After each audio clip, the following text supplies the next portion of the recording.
At the close of the war, in April of 1945, the Vampire was powered by the first generation jet engine known as the Goblin 35B, which produced 3,500 pounds of thrust. All right, you can see the smoke trail from the Vampire as Jerry brings it in from our right. A high-speed pass as he pulls up into the vertical just a bit here. Using all 3,500 pounds of thrust in that Goblin engine to power through his aerobatic display here today.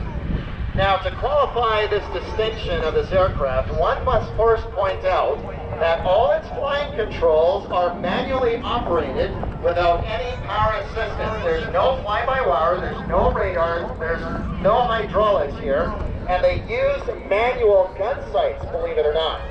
The aircraft's fuselage was a composite of plywood and balsa first used on the Mosquito fighter of World War II.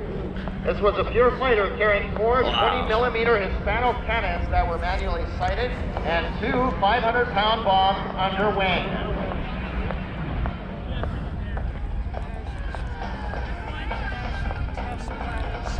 Yet the Vampire's simplicity of design allowed this airplane to boast many firsts, including being the world's first single-engine jet fighter, the first RAF fighter with a top speed exceeding 500 miles per hour, the first jet aircraft to operate from an aircraft carrier, which was the HMS Ocean back in December of 1945.